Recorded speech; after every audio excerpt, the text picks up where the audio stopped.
We make a living by what we get, but we make a life by what we give. Winston Churchill. Living is not just existing, but living fully with meaning. Receiving is a deep, instinctive reflex of human beings facing the world. We receive money to sustain life, receive recognition to find security, receive love to fill the voids in our souls. Yet all of those things, though essential, are merely like rough bricks building a makeshift house. They help us survive through the days, but are not enough for us to truly live. Giving is the act that transcends that primal instinct. It requires conscious awareness, maturity, and genuine courage.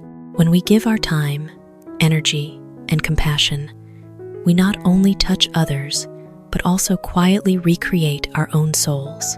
Just like a river remains pure only when its water flows continuously, the human soul is truly profound only when it knows how to spread love.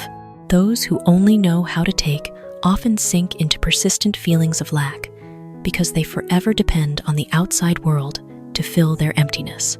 On the contrary, those who know how to give possess an abundant inner source.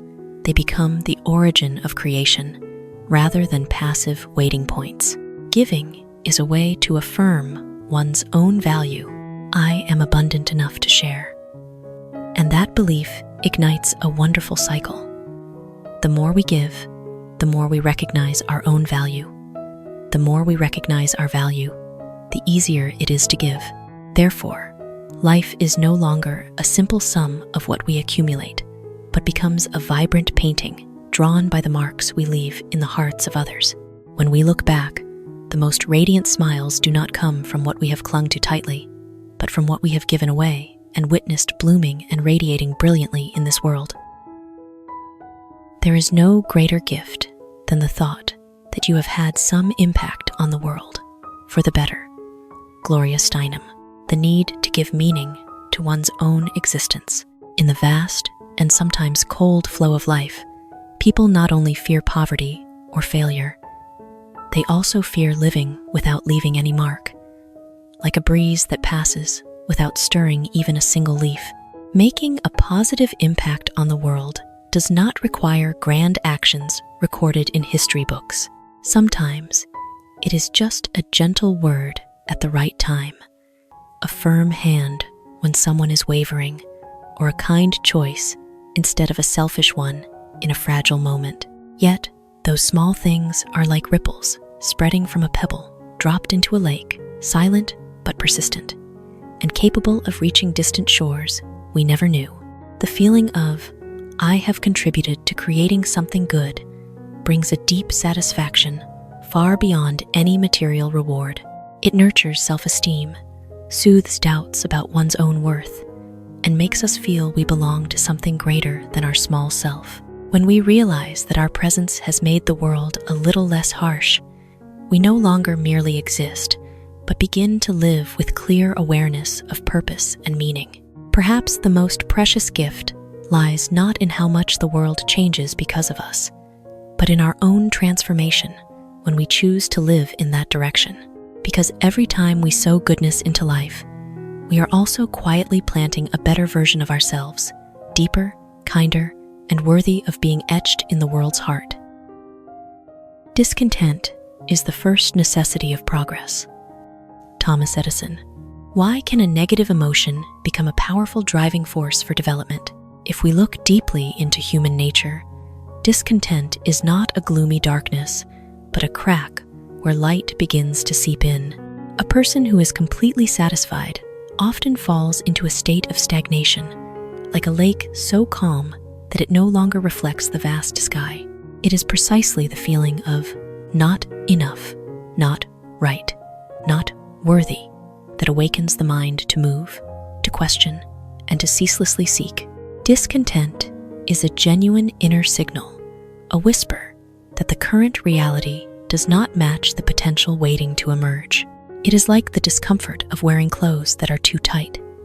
If ignored, you will remain confined. If listened to, you will begin to seek a better fit. The great advances of individuals or society often do not stem from smooth satisfaction, but from the moment we can no longer continue like this. It is that very feeling that pushes people out of their comfort zone, a place that is cozy but full of stagnation. However, discontent is a double-edged sword. If not directed wisely, it easily turns into complaint, bitterness, or blame energies that only consume without creating change. But when consciously harnessed, discontent becomes pure fuel for action. It transforms from emotion into will, from discomfort into brilliant creativity. Those who know how to use discontent do not drown in it, but stand upon it like a solid launchpad. Progress is not a journey to eliminate discontent, but to learn to listen and turn it into strength.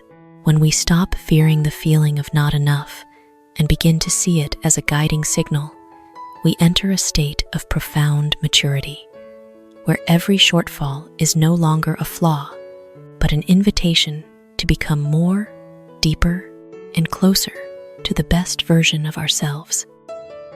If you always do the things you like, at least one person will be satisfied. Katherine Hepburn. People often live to please others, only to end up being the most dissatisfied with themselves.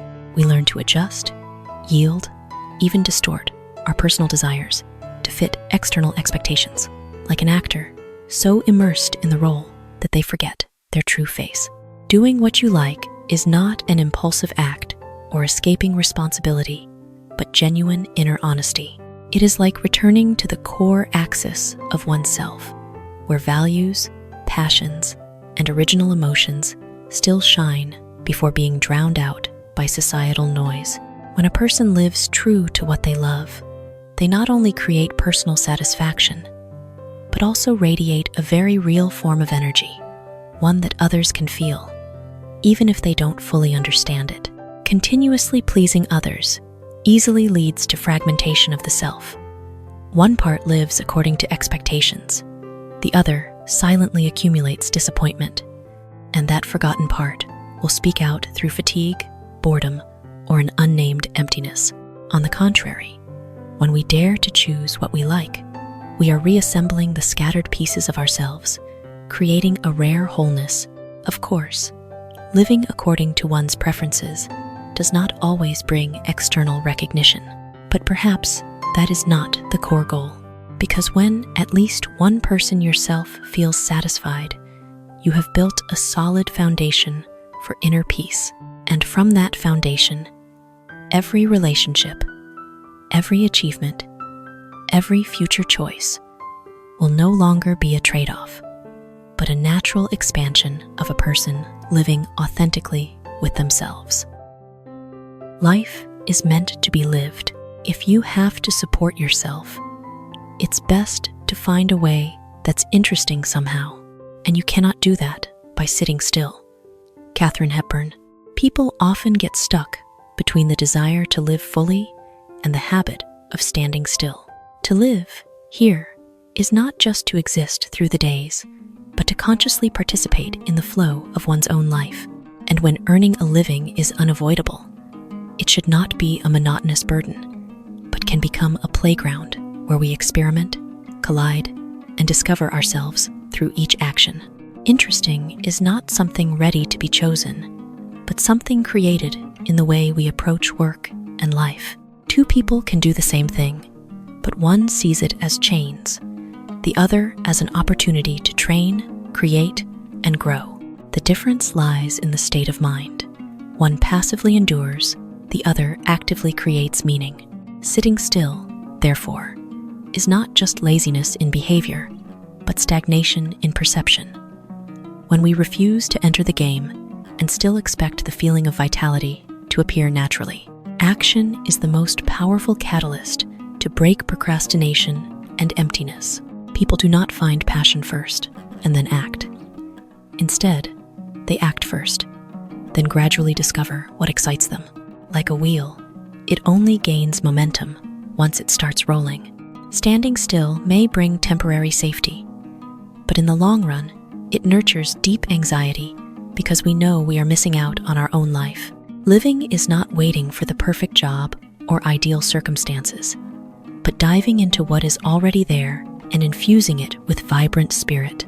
When we stop observing from the outside and begin to participate, life, by its very nature, neutral, will reflect back our energy. And it is in that process that we not only earn a living, but truly live in a colorful, dynamic, and worthwhile way.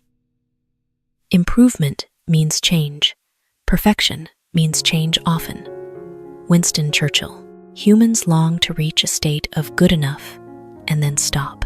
But the psychology of development does not operate like a fixed destination, but like a continuous, unending flow.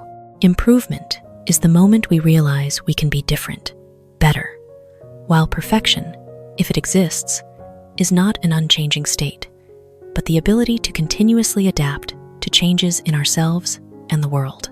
Change, by nature, always brings uncertainty. It forces us to leave familiar structures, habits, beliefs, and even old versions of ourselves. Therefore, many people choose stability as a psychological refuge, even though deep down they know they are gradually stagnating. But improvement never arises from fixation. It is like muscle. It only grows when stretched, when challenged. Each change is a restructuring of the self, like disassembling a machine to reassemble it more intricately. Frequent change does not mean chaos or lack of direction. It is a form of conscious flexibility where we continuously observe, adjust, and evolve based on feedback from reality. Those who pursue perfection in this way do not try to keep themselves correct, but are ready to update themselves. They are not afraid of mistakes because mistakes are valuable data for the next change. The ability to change continuously is the manifestation of a self not confined by frames. It is when we no longer identify ourselves with a fixed image, but see ourselves as an ongoing process. And in that process, perfection is no longer a distant goal, but becomes movement, a rhythm of life where we continuously become more fitting, deeper, and more vibrant with each change. When you have exhausted all possibilities, remember this: you still haven't tried everything yet. Thomas Edison. People often confuse what they see with what truly exists. When we say out of options, it is mostly because we have exhausted the familiar paths, the solutions within the safe zone of thinking, rather than truly reaching the full space of possibilities. The brain, wanting to save energy, often repeats familiar approaches instead of expanding its perspective. That is why, in the most stuck moments, what we lack is not a solution, but a different way of looking at the problem. Like standing in a maze, we think we have tried every path, but in reality, we have just not climbed high enough to see the full map. A form of conscious persistence where we understand that current limits are only temporary. It invites us to try other approaches, change perspective, learn new skills, seek help, or simply rest so the mind can restructure. Sometimes, the untried way is not about doing more, but about doing differently. The belief that there are still possibilities serves as a solid mental anchor. It keeps people from collapsing under pressure, from hastily surrendering to adversity. Because when we believe there is still a door unopened, we will continue to search for the key. And it is in that search journey that we not only discover the solution, but also expand ourselves, becoming more flexible, deeper, and stronger than the version that once thought it had tried everything. Just because something doesn't work as you planned doesn't mean it's useless. Thomas A. Edison. The problem does not lie in the thing itself or the result, but in our initial expectations. When reality does not match the plan, we hastily conclude that it has no value, while perhaps it is simply serving a different purpose that we have not been patient enough to see. Humans tend to attach the value of things to the degree of control they have. If it goes according to plan, we feel it is useful. If not, we see it as a waste. But life does not operate according to such linear logic. Many great discoveries many important turning points, even many meaningful relationships, all begin from deviations from the initial plan, like a seed that does not grow in the direction we want, but sprouts into a unique shape. Its value lies not in whether it follows the plan or not, but in its ability to exist and develop in its own way. What we call not working is often just a valuable form of feedback. It provides data about unsuitable methods, inaccurate assumptions, or another direction worth considering. If we are flexible enough to accept it, failure is no longer an ending point, but part of the adjustment process. On the contrary, if we cling too tightly to the initial plan, we will miss opportunities hidden in the very things that did not go as expected. Learn to see value even when everything goes off course. When we stop evaluating things solely based on whether they serve the initial goal or not, we open up a larger space where every experience, whether favorable or deviant, can become material for deeper understanding of the world and ourselves. Whoever wants to change the world must first change themselves. Socrates. People often carry a familiar illusion that they can shape the outside world while their inner world remains chaotic. But in reality, the world we impact is always a reflection of our inner structure, the way we think, feel, and act. Changing oneself is not a journey of improving image, but a profound process of restructuring perception. When we adjust our way of seeing, the world also changes shape accordingly. A person full of anger will see conflict everywhere. A calm person will recognize spaces for understanding. Therefore, every effort to change the world without going through inner transformation often only creates surface fluctuations, noisy but short-lived. People tend to want to control what is outside because it is visible and measurable. But the paradox is, the hardest thing to control ourselves is the only place where we truly have the right to intervene deeply. When an individual changes their way of reacting, choosing, and being present, they become a center of ripple. Like a stone falling into water, inner transformation creates silent but persistent ripples, touching those around without force. This does not mean withdrawing or abandoning the desire to change the world, but placing it on a more solid foundation. Because when we become a clearer, more consistent, and more conscious version, each of our actions, no matter how small, carries greater impact. And when enough individuals transform themselves, the world does not need to be changed through coercion. It naturally shifts as the inevitable result of people who have learned to master themselves. The greatest reward that life offers is the opportunity to work hard at a worthwhile job. Theodore Roosevelt. The reward does not lie in the final result, in rest, or in recognized achievement. In fact, the deepest reward lies right in the process, in being able to pour all one's energy into something meaningful. Working hard, when tied to a worthy value, is no longer a burden, but becomes an intense living experience where people feel they are being used in the right way. People are not truly satisfied when they only receive, but when they feel they are contributing. A worthwhile job does not necessarily have to be grand by societal standards, but one that creates a sense of connection with oneself, with others, or with a greater purpose.